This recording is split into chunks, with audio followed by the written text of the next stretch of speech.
and we'd love to have you back here with us.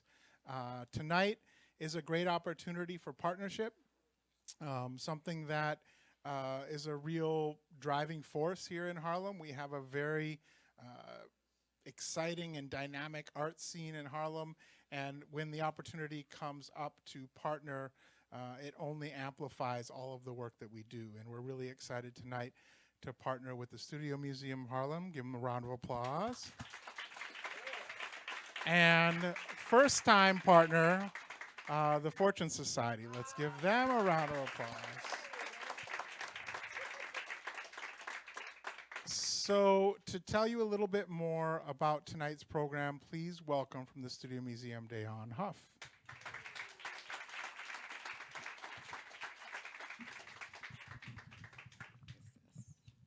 Hi, everyone.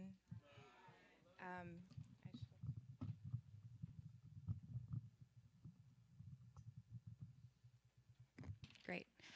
Thank you, Ryan, and thank you, the entire National Jazz Museum in Harlem's team, for collaborating with us to make this very special program possible. My name is Dayon Huff, and I'm Director of Public Programs at the Studio Museum in Harlem. And I just want to welcome you again to Harlem. So how many Harlemites do we actually have in the room? Yeah, okay, so this was a destination for so many of you, so welcome. Thank you for coming uptown. I am so excited for this program, and before I give you a sense of the immense goodness that awaits you tonight, I'd like to take a moment to acknowledge our funders. This program is made possible through a Building Capacity Museum Association of New York grant, supported by the IMLS CARES Act grant, and additional program funding provided by the Ford Foundation. The Studio Museum in Harlem's learning engagement programs are supported by the Thompson Foundation Education Fund, Van Cleef & Arpels, William R. Keenan Jr. Charitable Trust, Con Edison, May and Samuel Rudin Family Foundation, Sony Music Group, and Joseph and Joan Coleman Foundation for the Arts. Additional support provided by the New York City Department of Cultural Affairs and New York State Council on the Arts. So thank you to all our funders. For those who aren't aware, it takes a lot to make arts happen. So tonight's program is one element of a larger digital curriculum entitled Echoes, a collaborative abolitionist curriculum in 4 chapters, which was developed out of a collaboration from 2021 to 2022 between the Studio Museum in Harlem's Department of Learning and Engagement and the Fortune Society's Creative Arts Program. The Fortune Society is an organization that assists New Yorkers who have been formerly incarcerated through a range of reentry support services.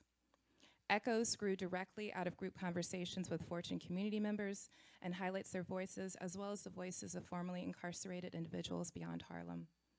In a series of workshops held on Zoom and in person in Harlem over the course of 6 months, Studio Museum artist educator Jeanette Rodriguez-Pineda, who is with us tonight,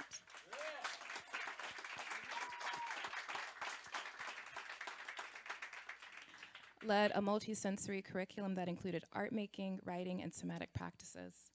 The workshops concluded by collecting audio describing the produced work and the experience of production. The audio collected became the basis of musician Kwami Coleman's soundscape Echoes, Gestures, Abolition. On Studio's website, you can access the full Echoes curriculum with a variety of resources and a link to the soundscape if you want to listen to it again after tonight. So please check it out and share it out. And so echoing the 4 parts of the curriculum, tonight's program is divided up into 4 parts. 1, setting the tone. We will have a reading by Jennifer Harley, former school and community partnerships manager at Studio, and then an offering of prompts by Kwami Coleman on how to embark on deep listening of the soundscape, as well as some foundational context for the soundscape. Part 2, listening. We will listen to the soundscape once with the lights dimmed. Part 3 is a conversation where Studio/MoMA's public programs fellow Naomi Aminu Fasea will facilitate a conversation between Kwami, Lionel Doc, the entertainer, Lamage, one of our Fortune Society collaborators, and all of you. And then finally, part 4, we will be listening to the soundscape again, and this time with visuals. So our hope for this program was to expand how we understand and activate abolitionistic practices within a creative space. For us, that entailed making space, to make visible those who have been made invisible, and to make heard voices that were silenced. In the process of tonight's journey, I hope you give yourselves permission to let go, to listen, absorb, feel, reflect, and relate as deeply as you possibly can to what is being offered. I'd like to take this moment now to thank and acknowledge all of our Fortune Society collaborators in the room tonight and those with us in spirit. If you could stand up, I would appreciate that. If you want to just, all the participants, yes, yes, great. Thanks for coming. And with that, I turn it over to Jennifer Harley. Thank you.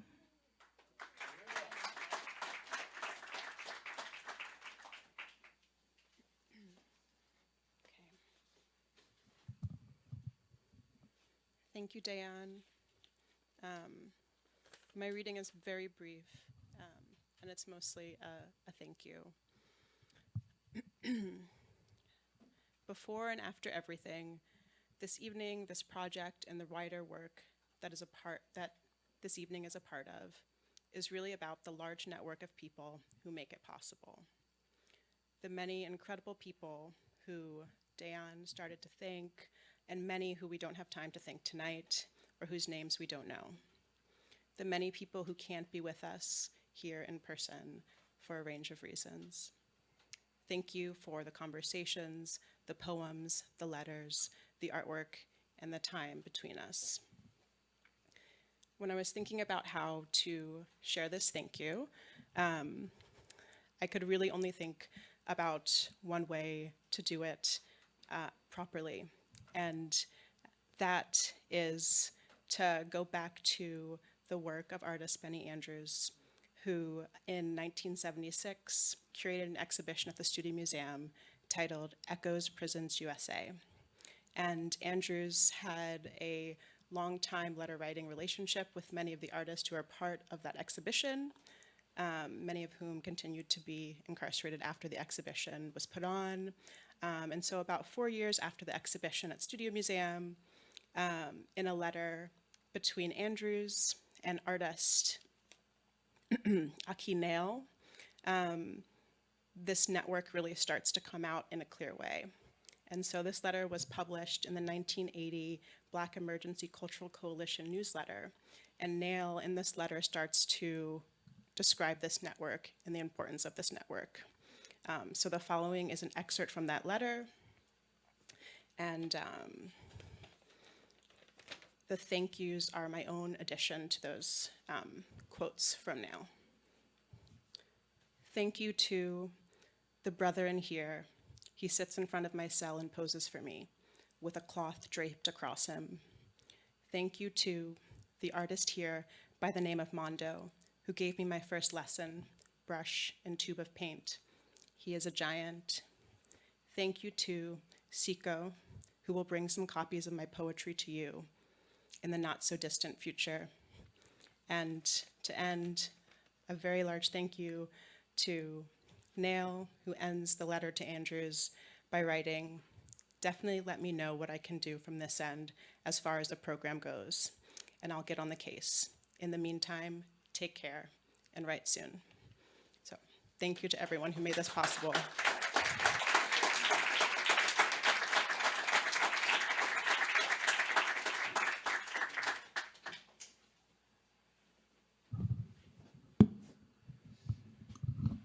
Hi.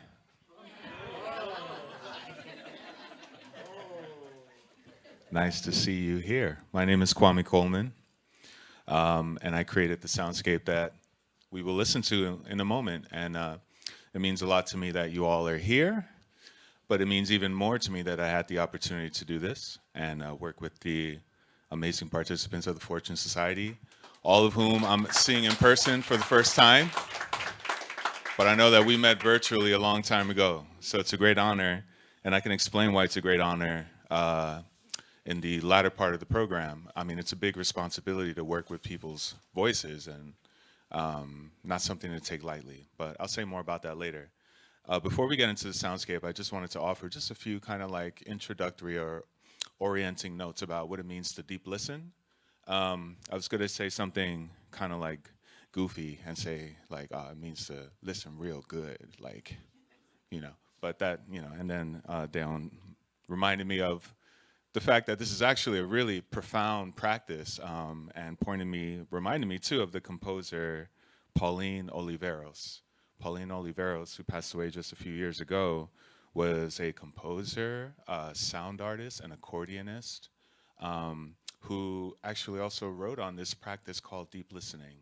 And it kind of gets at this phenomenon that maybe we're all aware of here in the modern world that we live in, where sound is around us all the time, the sound of machines, of people's voices, the bus, the train, the airplane overhead, the construction that is ever ongoing in New York. So we developed these ways to listen where we block things out of necessity to get to where we're going or to focus on what we want to focus on. Deep listening is a way to kind of be aware that we as human beings who hear, right, who hear through our ears, because we can also hear through our bodies as well, we have a practice of blocking things out of necessity in a subconscious way. So what does it mean to consciously listen? And that means maybe at least two things. It can mean more. One can be kind of training your ear to listen to things almost like a laser beam, right? And it takes practice and time sometimes to maybe focus on the thing that might be way in the background of whatever you're listening to, right? It's like listening to a very soft sound in a landscape that you have to like almost strain the ear. That could be one example of a deep probing listening. Another way to think about deep listening is to think about sound not as this thing that happens in time, right? Because how does sound work? Sound means that something vibrates, and that vibration also vibrates the particles in the air. And those particles are registered by, if we're using our ears, and you know, kind of materialize is the wrong word, but is interpreted as sound by our brains. That's one way to think about sound. Deep listening can also mean that sound rather is this space, a very capacious kind of space where sound occurs and then fades away and then pops up here and then fades away, right? So deep listening can be paying attention to a kind of landscape space. And sound is not just kind of like, okay, we begin now, we end there. Sound is like, this is happening here, this is happening there. So there's a way of deep listening where time kind of dissolves and you start to, in your imagination, think about the world that you're in. So those are two ways to consider listening to this soundscape. One is, oh, what's that quiet thing way in the background? Or what's that loud thing way up front? The other way can be, what kind of a world am I somehow moving through in my imagination? So I just wanted to touch on that. We'll have two chances to listen to it, so that's great because obviously the more times you listen to something, the more comfortable you get, or the more the clearer some parts of that world become. And that's it. I'm gonna stop right there. Thank you again for being here. I really do appreciate seeing you here. And I want to shout out the participants of the Fortune Society yet again. This is really about y'all. And actually, to that point, it's about us, right? Because here we are together sharing this, and I would love to be able to get much deeper into some of the ideas that that are related to this project after we listen to it. So thank you again. Hey.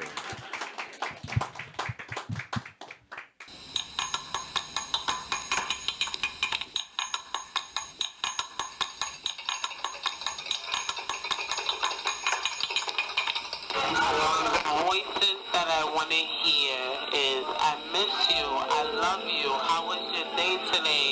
Let me get a hug, smiling faces and happy shouting voices, sounds that make me happy, quietness, free from all struggles. The most thing that can make me the most strongest. Me gusta escuchar la voz de los babies. También me gusta el sonido de la agua. I love the sound of the water.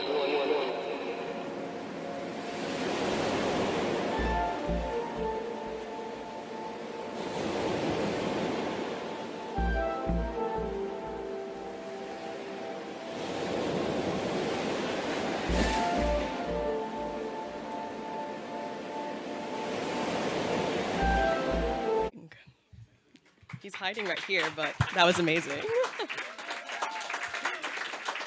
Yeah. Yeah. I'm Naomi. I'm Anu Fasaha. I'm the Public Programs Fellow at the Studio Museum in Harlem. It's my honor to be moderating today's conversation with Kwami Coleman and Doc Limage. Limage, apologies. I'll be formally introducing them via their bios. Kwami Coleman is a musician, composer, producer, and musicologist specializing in improvised music. His research and published work are focused on experimental music history, jazz history, Black music, the political economy of music, music technology, aesthetics, and cultural studies. Kwami's first recording as a band leader, Local Music, was released in 2017. It features 10 original pieces, some of which are modeled after field recordings taken around his childhood home in Harlem.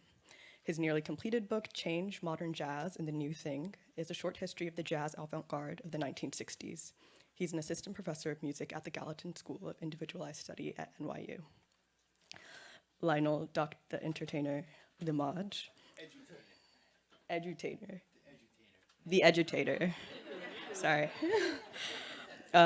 Is an artist and activist. Doc enjoys learning and teaching through the arts, thus the moniker, the Edutainer. A self-taught artist who discovered and developed his gifts while incarcerated. He plays keyboards, writes songs and poetry, and records and produces his own material. The Brooklyn-born, Queens-raised artist has been involved in all things art-related since his release in 2018. He's now a proud member of the Fortune Society's Creative Arts Program. Amazing. Yeah.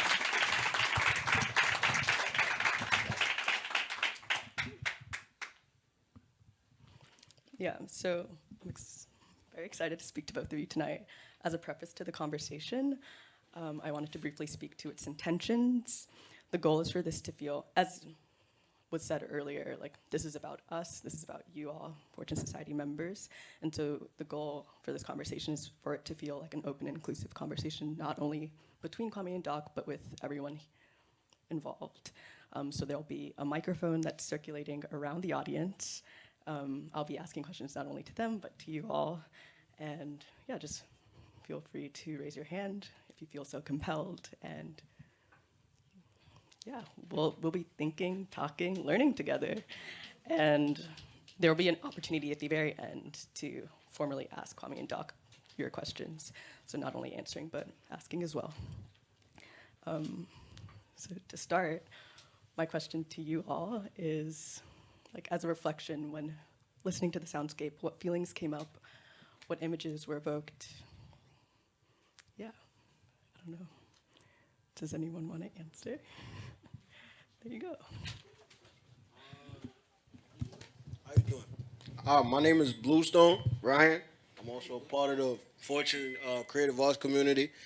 And when I was listening to the soundscape, that's what you call it. When I was listening to the soundscape, I'm gonna be very honest. It brought up a lot of feelings about like what's going on in the public right now, and how sometimes you might think something in your head, and you might think like you're the only person that's thinking it because it feels so heavy on you. But then when I heard the soundscape, it's like they kind of put it together in words that weren't specific to different instances. They were just like, this is how life is today. Things don't even feel as real as they've, people speak it. It's just, they just going and coming and going. And then I remember Becky, she was in there and she said, it's your first breath, then your last breath, and then everything else is in between. And then that just slapped me in my face, like, damn. You know what I'm saying? Well, because, like, I forgot, I think it was Hilton that somebody had said it, like, you don't know, but then it was E. Like, it's like, any day could be your last, but then I got to get something to do. Like, I got stuff to do, I got stuff to do, I got stuff to do. It's like every day I got something to do. You know what I'm saying? Like, when is going to be, like, the time where you could just relax? And I don't feel like, when I listen to the soundscape, I feel like, damn, if I keep bringing these negative feelings back, then I'm never going to be able to relax. You get what I'm saying? So that's really what I get from it.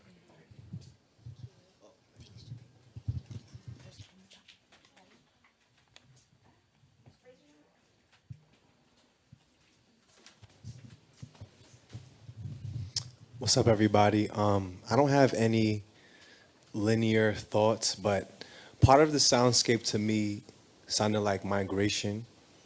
part of the soundscape to me sounded like The Bridge Is Over, and part of the soundscape sounded like Kerry James Marshall, an artist as a shadow of his former self.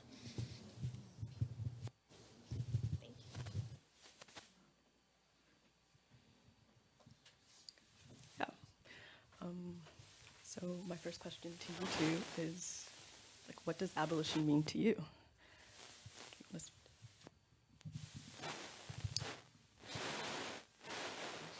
You start? Is that me? Is that the mic? Abolition. I mean, abolition is one of those words that is almost too powerful to be contained into one word in a way, right? The sense of being, you can abolish something, well, okay, before I start going on this long, possibly philosophical discussion on a word, I think to keep it more down to earth and more apropos of, what the Fortune Society does, and also, to Bluestone's point, what's up, Bluestone? Nice to meet you in person. We live in a society here in the United States where folks are incarcerated and for as minor of infraction as, to put it one way, a certain business that today is flourishing, right, having to do with marijuana and other quote-unquote recreational drugs, right? So, something that is now seen as being casual and socially accepted and maybe even celebrated on the kind of like in public forums was for a very long time vilified, demonized, as were the people who were thought to use it, the people who were thought to sell it, right? And in addition to that, I think abolition in relation to incarceration in particular makes me think about how incarceration is a business, and it purports to be this institution that's about correcting people, but it's actually about enslaving people, right? And it's about collecting money. And I have not had the experience of being incarcerated, but there are people in my family, friends, people who I'm close to who have. And it's very, very seldom and rare that people walk out of that experience feeling some kind of restitution, right? And when that is done, it's done because people, through sheer will, right, and love for self, find their way to do it. So to bring it back to abolition from my last word, I'll just say that. I think abolition is that thing that people do when they are in search of something much better than what they've been dealt. And hopefully they want to make the world, or at least their society, better for precisely those people who might indeed face the same kind of incarceration that they felt. We can think about, we can think about incarceration. We can also think about slavery and what it means to be enslaved, and to seek out abolition for those who may have experienced or will experience the same fate. So I'll end it there.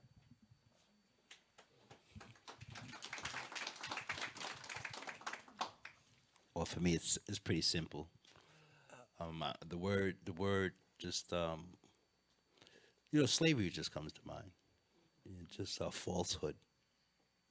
Like to me, it's just a word. Like one of the things I did when I first walked into the prison system is I get my hands on a dictionary, because somewhere along the line I read that Malcolm X studied the dictionary from the beginning, and I know my vocabulary is very limited, my education was very limited, so I would get my hands on a dictionary, even if I had to pay for it, And so one of the words that came about in the A section was abolishment, and I seen that like in the 13th Amendment, like the abolishment of slavery, and I was like, what the fuck? What does this mean? And I was like, whoa, it's just a word, man. It's a big lie. The abolishment of slavery, because we know and understand. It's just the 13th Amendment says slavery is abolished, except, and That's the, oh, don't you know the 13th Amendment? Slavery is abolished. Except.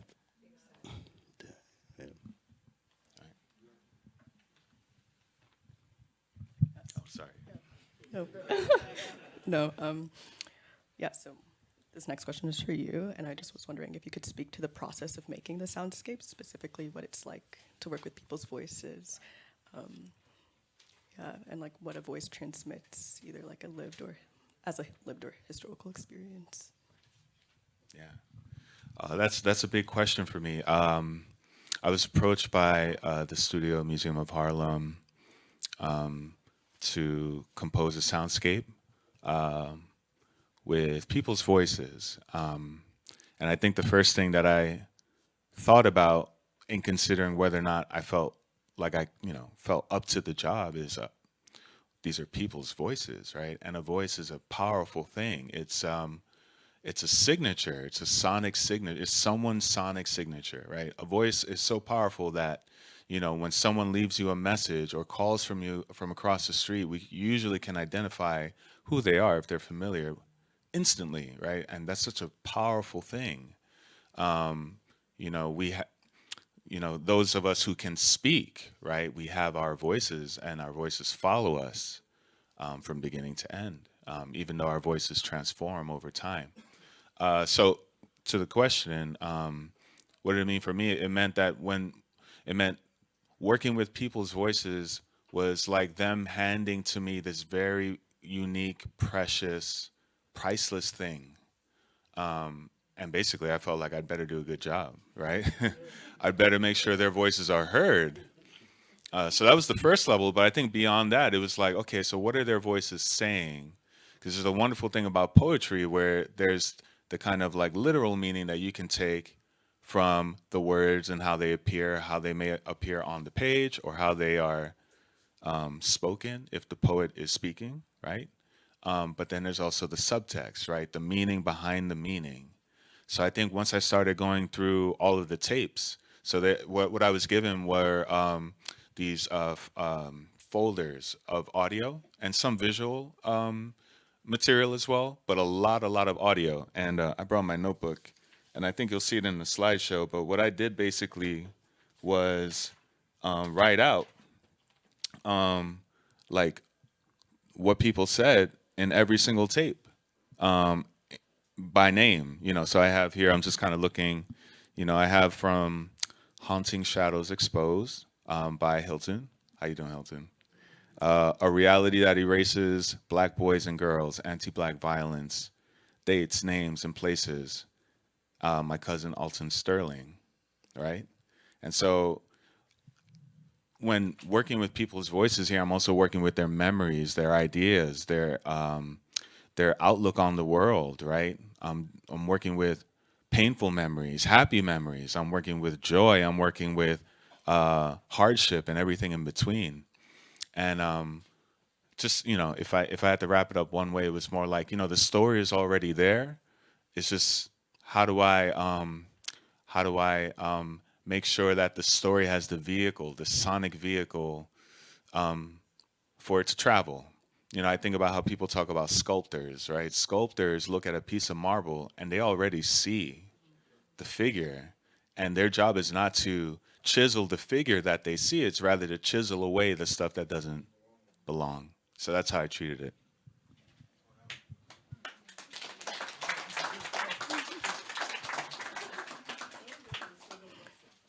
I think relatedly, I was wondering if you could speak to what you think the sonic offers to just thinking through or realizing abolition. Right. The sonic and abolition, the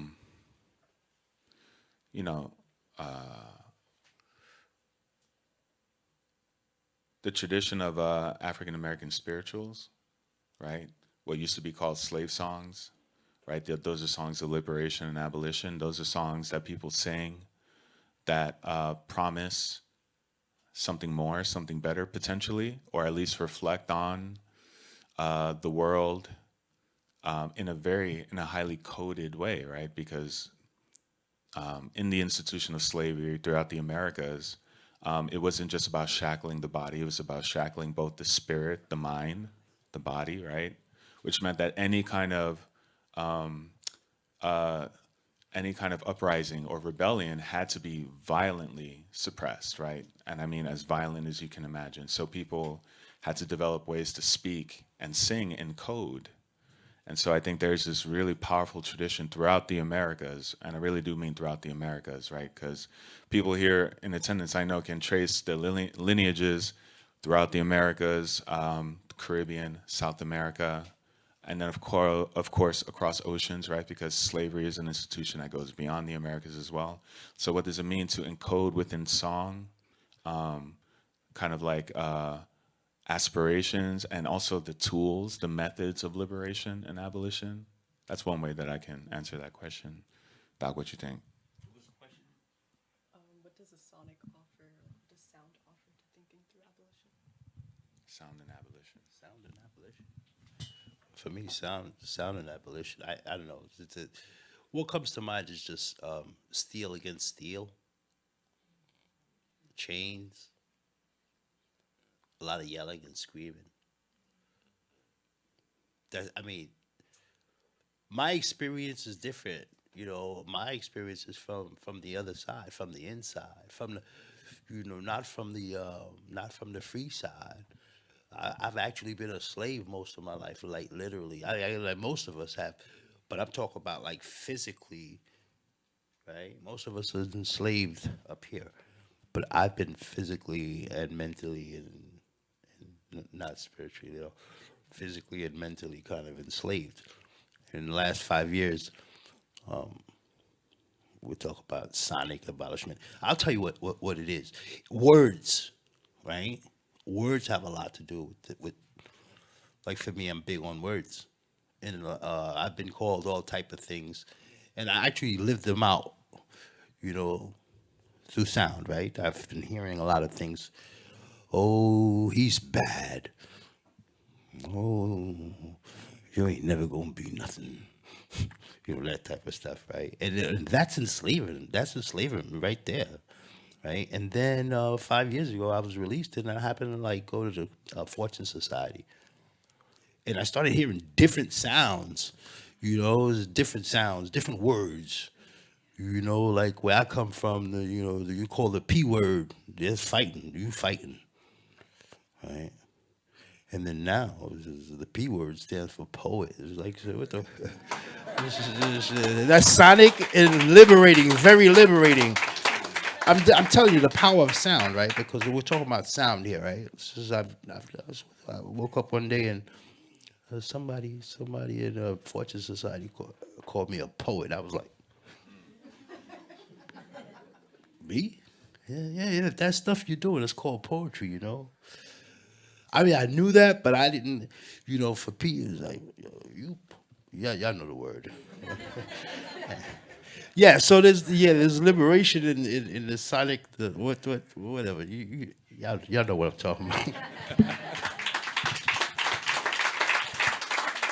Actually, Doc reminded me too, you know, sound, like I think I said earlier with the deep listening point, sound is about vibrations. And you know how we like to say good vibes or bad vibes?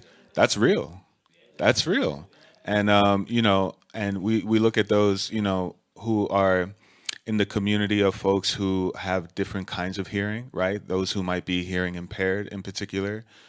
You know, we know that sound is more than just what our ears perceive. It's what we feel, right? And for those of you in the room that love the bass like I do, right? Low End Theory, Tribe Called Quest. The Low End Theory is about how the bass vibrates and how it moves you, right? And, you know, the next time you go to a club where that bass is really pumping, think about like maybe that experience you're having is really the vibrations of the music, but also the earth, right? Everything moving through you in addition to what your ears are hearing too. So that's another way in which like sound can liberate and abolish, right? You know, that experience that we have in ritual, whether it's the club or a religious institution or at home in our own, you know, kind of spiritual practice, when that sound hits us and we feel those vibrations, I don't know about you all, but I tend to feel pretty free. Yeah.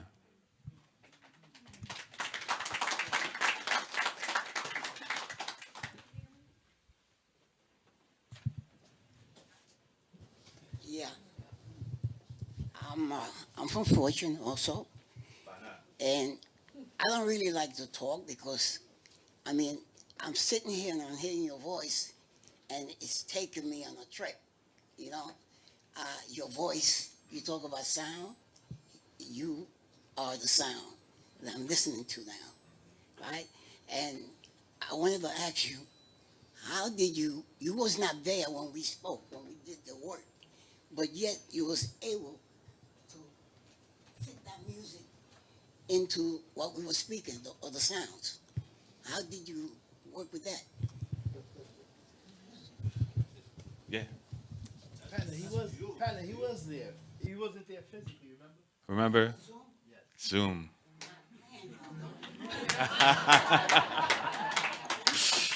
So there's a little backstory. I was supposed to visit a meeting, and then I got COVID and could not come.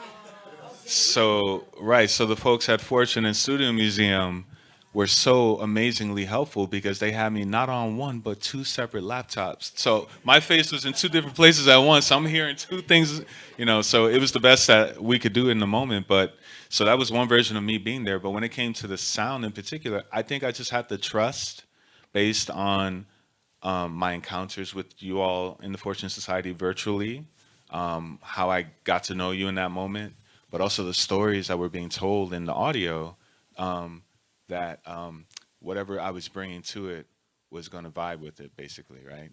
And so I was just kind of thinking, well, what kind of song or what kind of beat, what kind of rhythm really seems to kind of like set this thing up that such and so is saying? Or sometimes pick something that's on the opposite end and see how they kind of. So it's a trial process, right? Just trying things.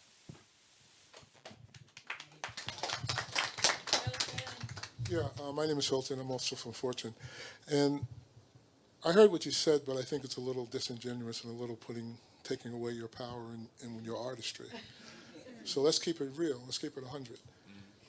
There's a lot of people in this world that can play a piano and hit every note, and there's no music coming from that piano.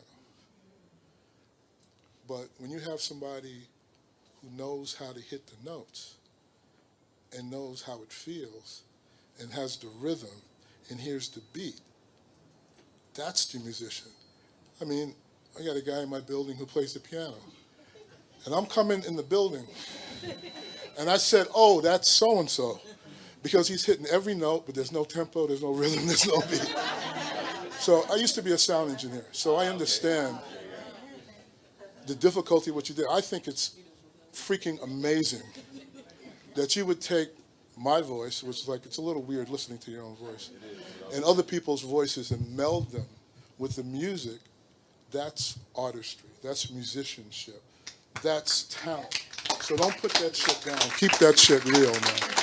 You did it, own it. That's all I'm gonna say. Thank you, Hilton. I appreciate that.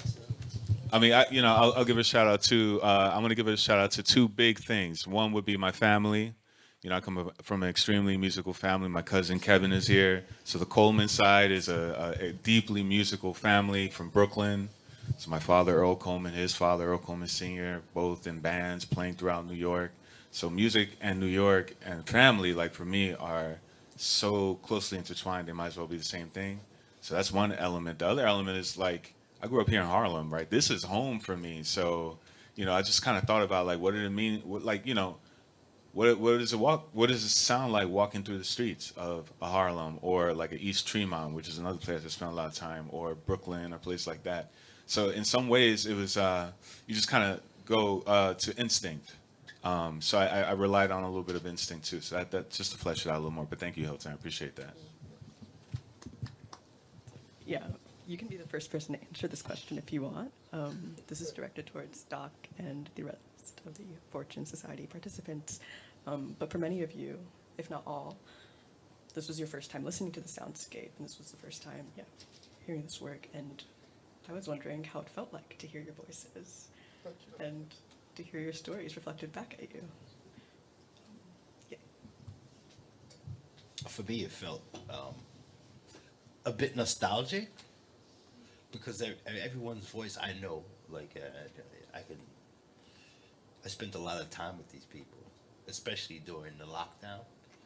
So, I'm going to say this is my family, my Fortune family. So it's like a lot of nostalgic.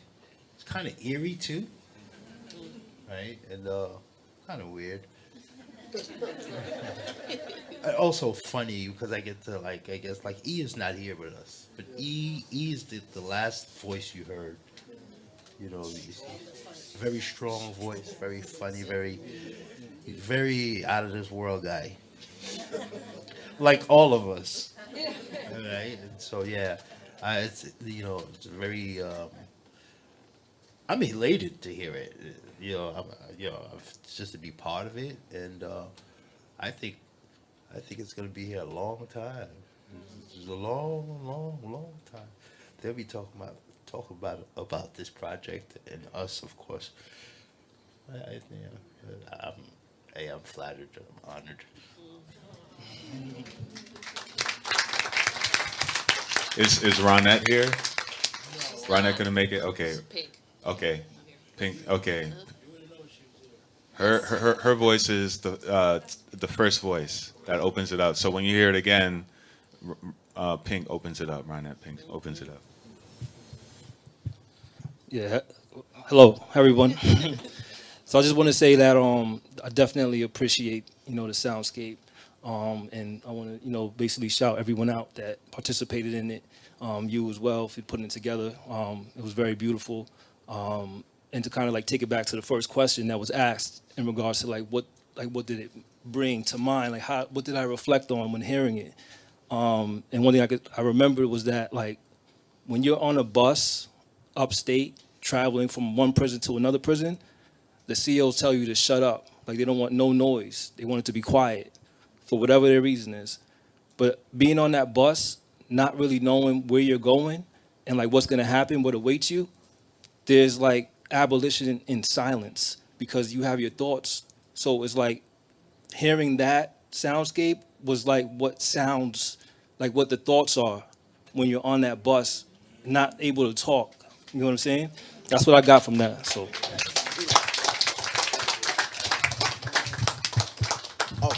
All right, this is the answer to the question you just asked. And I know we all up here, we getting our repping all that credits and everything, but I want to thank all of you guys for coming here and witnessing this and being in the audience, because honestly, I think Doc just said it, before all of this, having people actually appreciate something you do, I do personally, I'm keeping it on I wasn't really used to that. So when I got the call, we're gonna do Zoom. I'm like, what's Zoom? You know what I'm saying? What's that? This is supposed to be my free time. There's nothing to do. I'm like, what y'all want me again? But then it was literally, I really got a taste of what it's like to really say, yes, I'm doing something that I like with people who feel the same way. So I want to thank you all. Thank you guys. You know what I'm saying? Oh, thank you, Bluestone. Stole part of my thunder, but as usual, that's what we do. For me, listening to my voice is a little jarring because I don't, it's like you never see your face the way everybody else sees your face, and you never hear your voice the way everybody hears your voice. I'm at a point in my life where I'm thinking about there's more time behind me than there is in front of me.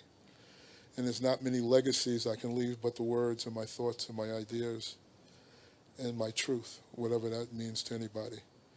But hearing it says, well, that's one part of me that won't die, And then you got my favorite song in the world on there, Mona Lisa's and Mad Hatters by Elton John. That's the shit, man. If you don't know that song, Spotify. Elton John's version, though. And you'll get it, Talks about the subways, and it's a New York song. But yeah, it's a kind of a touch of immortality, would it be? Maybe 500 years ago, some weird-looking humanoid will listen to this. What the hell is this? But what it really made me think about was high school. Because I went to Brooklyn Tech, and we had a yearbook, And one of the things we did that had never been done before was recreated a 45 that was called The Sounds of Tech. So people were taping change of classes, the mess hall, and put it on this record. So like 20 years later, you pull out the record and you put it on your thing and you listen and you're taken back to high school, and it's instantaneous, just like smells, and that's the way sounds are. So that's what it made me think of.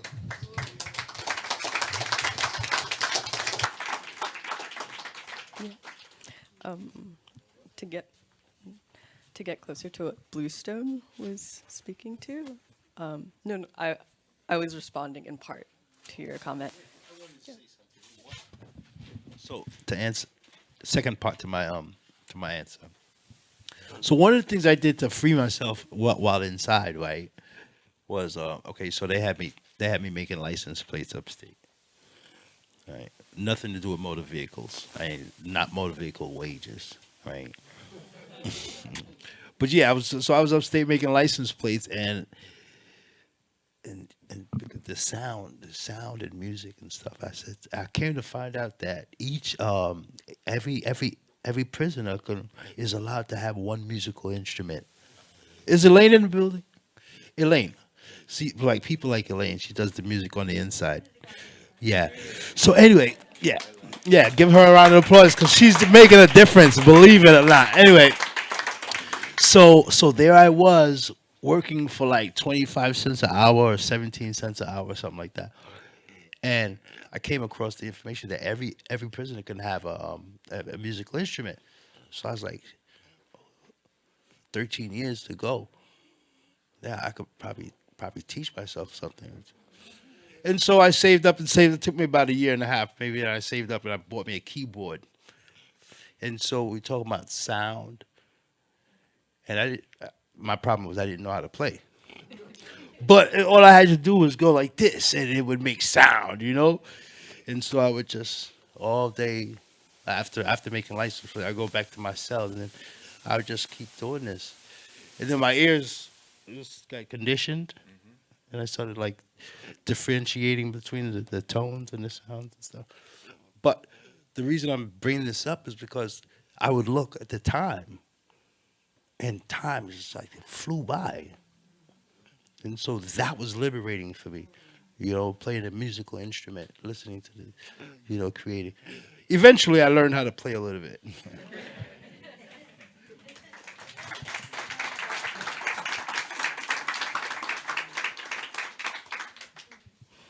I guess to close out my questions to you two and to everyone here, I wanted to maybe engage some of our non-Fortune audience members and speak to what Bluestone was talking about bearing witness. And I was wondering what it means to you all to bear witness and to listen to this testimony and to experience this soundscape.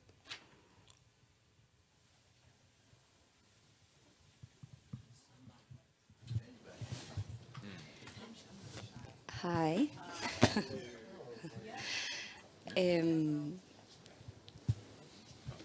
I don't even know what to say, except for just an honor. I just need to look at all your faces. Just an honor. No, stop. This young lady that's speaking, they have the microphone. Yeah, we couldn't do it without her, y'all. That's Jeanette.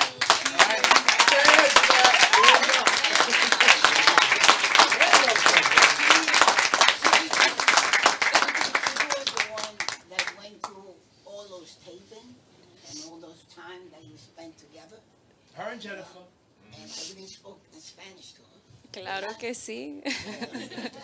O sea que estoy bien emocionada. I'm very emotional because I've known these humans for many years. And I get to hear about their days and their inner worlds. And I get to hear their poetry, which is just their voice. And hearing what you did, Kwami, is just, truly honoring the entire experience. And all of the little nuances that we shared on a daily basis when we were together. And so I'm just in deep gratitude to know you and to get to share your work and your life. Just everything from this evening to all of our sessions. Pana hablando de los niños llorando cuando te lo ama. Playing my ayoyotes, and Becky sharing about her sounds around breath and the cycle. To the day that Hilton's laptop decided to just like, and our session turned into talking about, you know, the death of our tech, but the mutual support of the individuals around us that came to support and to rescue so that we could continue. And all of that being wrapped up into the space that you have created. And I remember, and this is something I shared with Kwami personally, but I was a witness to a performance of his 2 years ago, and remembering the somatic experience of space and not knowing where he began and I ended, and just being obsessed with that care of the sonic as an echo of our breath. And I feel like you have done that with this. And I'm in just such deep gratitude for all of it, and to be a witness to this evening, and to all of the joy and all of the beauty and all of the collaboration that went into everything that we do in this world. So I'm just grateful. Yeah.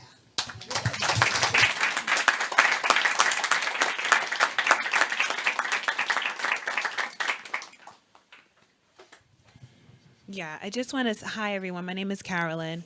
And I literally saw this on Instagram like a week or two ago, and it was sold out immediately. And I was like, oh man, like I won't have an opportunity to come. I know it's free, but like don't want to just come in and like take up anyone's seat. And then today I was like, let me just try my luck. Let me come. You know, the weather is kind of cold. Sometimes people turn away and don't come as as intended. And I came in and like, actually, yeah, you can come in. I was like, great. I wasn't expecting anything, right? Like I don't have expectations in any, like, I just want to come as what the space invites you to like accept, right? And I came in here today just moved and inspired, and like feel so privileged to be in a space to listen to this and to listen to your voices. Spaces like this don't happen often, like things like this don't happen often. And I feel it's important for this to happen often and to people to highlight this. I'm a social worker in practice, and I feel like this is what we need. Like we need collaboration. We need like different people in different spaces coming together, and it's not about who's better than another or whose voice. I think all voice. I hate this. All voice matters. That's not even good. Like I just feel like what I'm trying to say is that I feel like we need to listen to each other more, right? And this gave a different experience. Like I'm lost of words because I didn't know what to expect, and I came into here like just wowed and moved, and now I want to learn more. Like I want to learn more how to create more of this, how to participate in things like this, and how do we highlight this on different levels. So all this to say, thank you for having this opportunity, this space, to sharing your voices and to do something different. I never heard of something like this before, and I'm just excited to see what more can this be done through Fortune 500. The wrong thing. And with that, I end. The Fortune Society. Okay? But we have about 500 members in the creative arts department. But if you really want to do more, just get in touch with Jennifer, Jeanette, and Jamie Maleshka. And Jimmy, these people. Look. These two. Look at me. Look. 1, 2. I'm telling. And that lady right there in the middle. Okay. All right. Fortune 500 is the name of the album coming out. That's the album.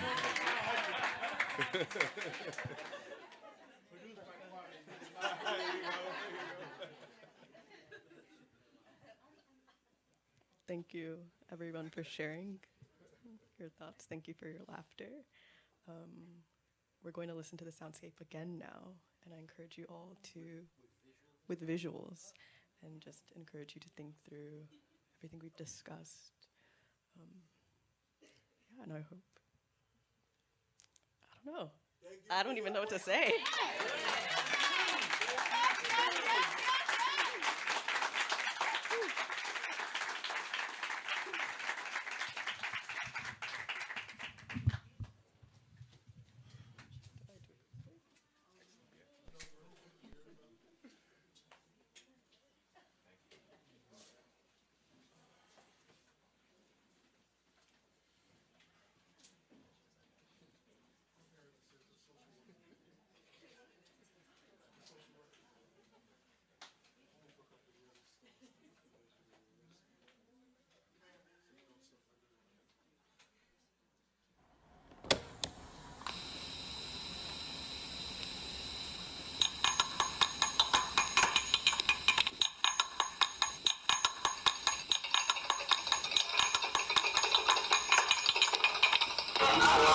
Voices that I want to hear is, I miss you, I love you, how was your day today?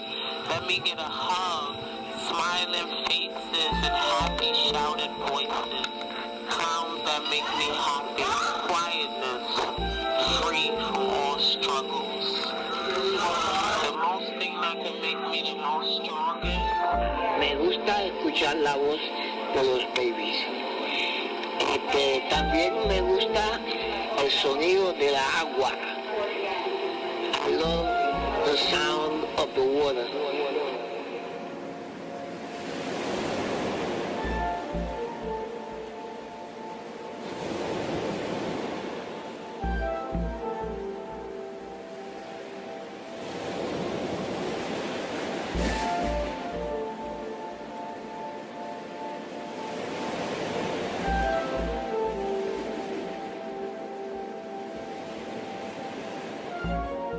Build your house on sand, no matter how strong your house is, it's not solid. I was a Boy Scout, which is, neither here nor there. And, my shelter at night was a tree. I climb a tree and be secure in the tree. So you look outside, you see trees, even trees, right? They lean sometimes towards the light. The word lean kind of like lean into myself, lean into my ancestors, like my spirit, like my essence, right? And leading doesn't mean that I'm depending on anyone or anything. I can lean to avoid. See, lean is not being straight up. Sometimes it's necessary to lean to avoid.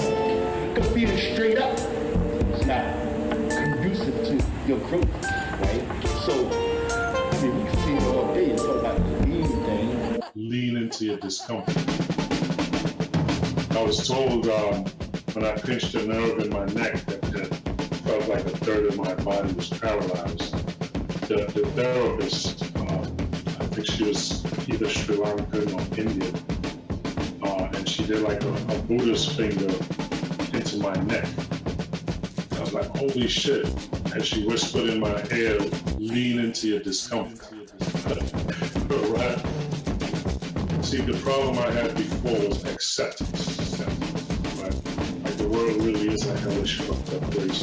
It's beautiful and nice too, but it's mostly this craziness that's going on. And to accept that, and in a sense, metaphorically, I guess, psychologically, wrap my arms around it, embrace it, and just hold it. I always had a hypersensitivity to what's going on in the world. And I didn't realize how much that was affecting me until I started to, read more, pay attention. There is a way to encapsulate and hold the world's pain.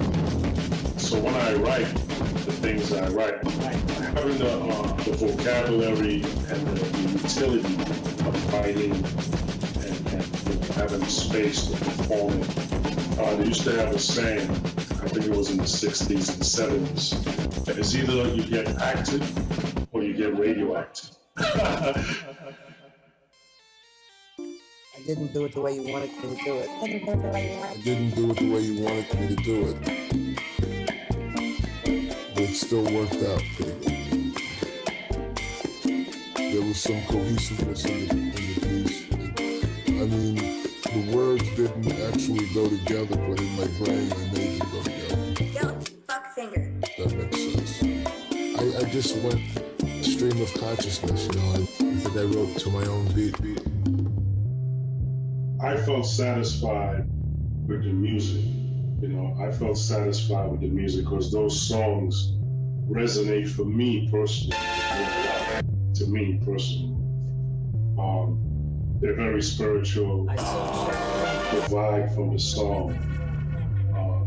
The sacredness of the audio for me. I saw a shadow. It could also just come in and then come out. It doesn't have to be one or the other or have to be split, just an idea. The future is limitless. I don't know what the future is going to hold. I don't know. The thing that bothers me about being so connected to things is that the computer isn't a real thing. It's like a tool, and having so much tied up into it annoys me. It's like sometimes I leave my house and I leave my phone. I don't need to talk to people when I'm not that important that I have to have my phone by my side 24/7 because somebody might call. If they call, they'll call back. I think since I've been out almost 5 years, Sunday was the first time I actually got 2 calls at the same time.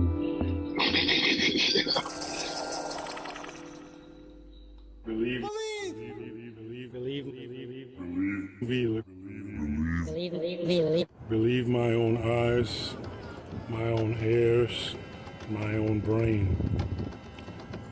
As people lie, people manipulate, people go after the low-hanging fruit of convenient narratives, half-truths, just to have their own story.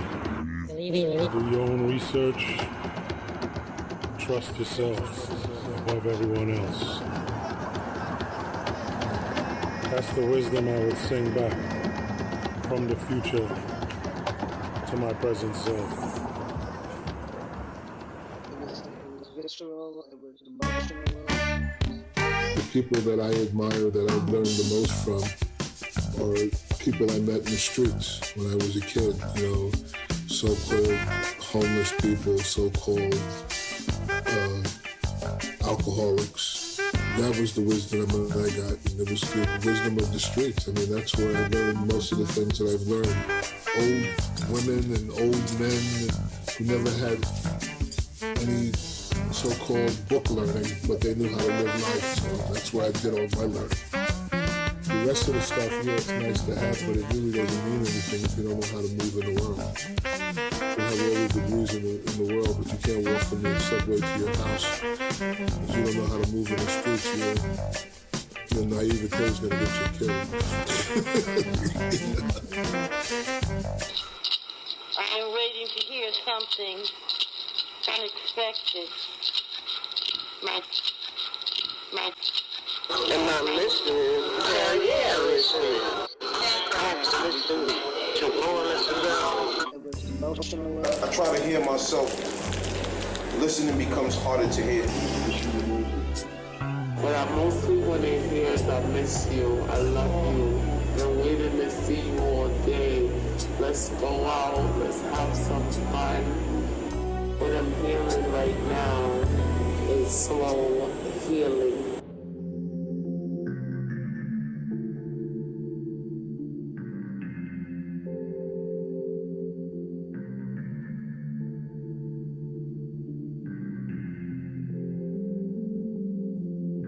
The hand is like is the core of this whole thing.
It's like all in a circle for me, you know, first breath, last breath, and witnessing those in between. Makes every breath you take that much more sacred.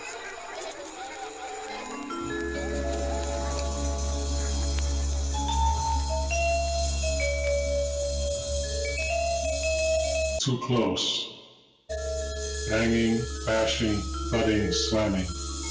Humans are conditioned as a core fear response to be afraid of a loud sound.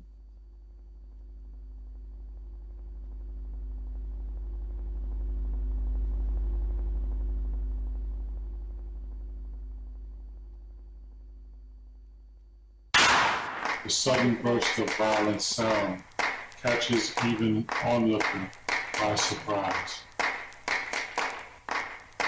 I don't want the inconvenience of almost dying when I've got things to do. I don't want death fucking with me.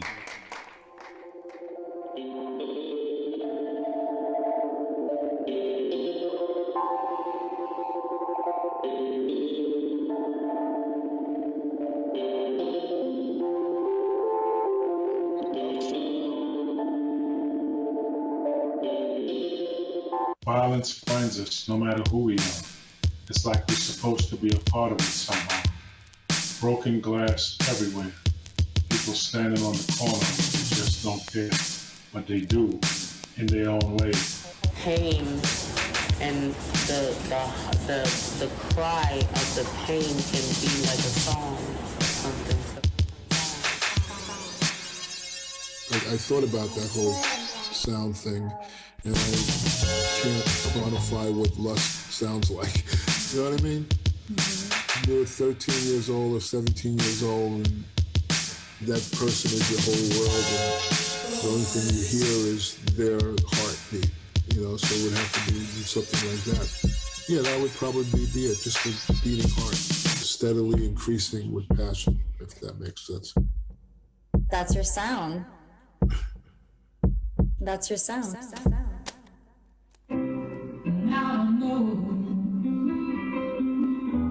Spanish Harlem, now I know Spanish Harlem.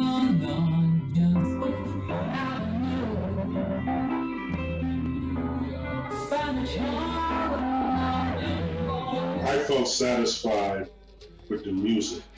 You know, I felt satisfied with the music because those songs resonate for me personally. They mean a lot to me personally. The tone, the message, the melody of the actual song, the vibe from the song.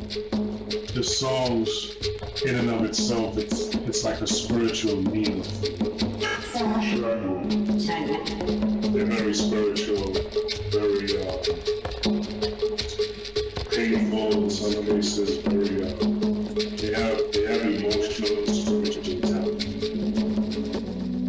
I don't think it's that drastic a change. It could In also tonality, it's like white and blues and reflections and light, you know? But I prefer inanimate objects because they do what I tell them to do. I don't have to argue with them. come in. It is said that we are only as sick as our secrets, and our secrets are anchored in our shadows. Our actions or inactions are a testimony to our conduct in life, which only matters based upon our ability to influence others. The less influence we have, the less it matters. We don't lecture the homeless, houseless people on the street because the only influence they exert is what it's like not to have a home. We function on the assumption that we or our children, or our loved ones, our neighbors won't end up like them until we do. Not only the shadow knows, but only the shadow sees. It's an aspect of the dark matter of the universe, our own personal nighttime that silently stalks us unassuming, never intervening, never getting involved. Like a god, but real. An aspect of the light, a casting off and away. The shadow appears useless, and its main function seems I used to think that life is about balance, until I realized the world is controlled by the unbalanced and the unstable. The shadow has its own murky legacy, attached but not dependent. It is everywhere and ignored, only seen when sought out, only relevant once witnessed. Unlike life, which will kill our asses without thought. We are who we choose to be, even if between the shadow of a Desert Eagle 50 caliber fell across our faces, bloody death from a clean instrument, we can still exult a defiant fuck you.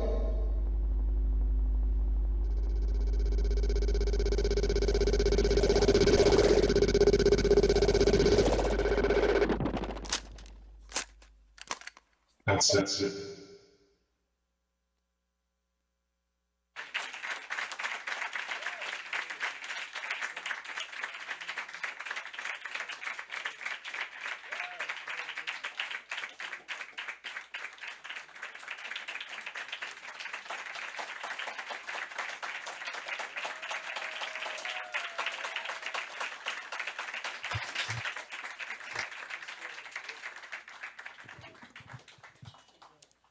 I'm really not going to say much because I'm kind of shaking right now.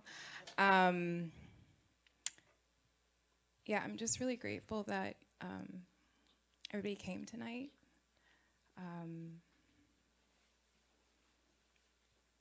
I knew this was an important program, that we needed to do this. And I'm looking at you, Hilton, because when you said just I think thinking about legacy is really important. And who we believe should be remembered.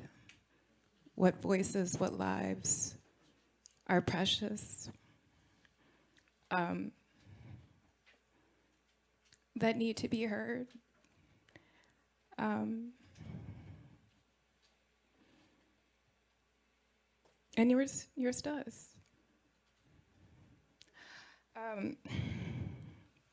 So I'm just grateful that y'all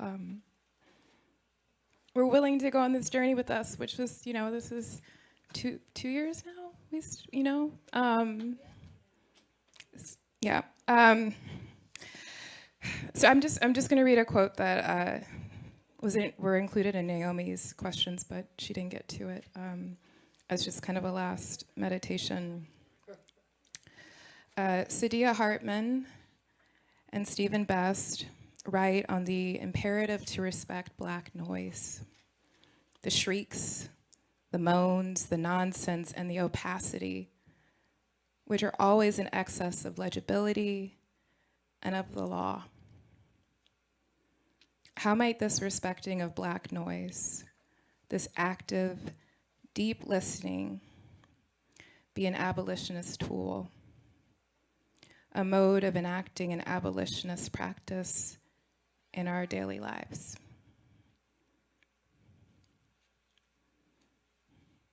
So I think my send-off to y'all is all the good vibrations, all the good vibrations. So thanks for coming. Yeah, thank you all so much. This is, heart is full. Thank you all.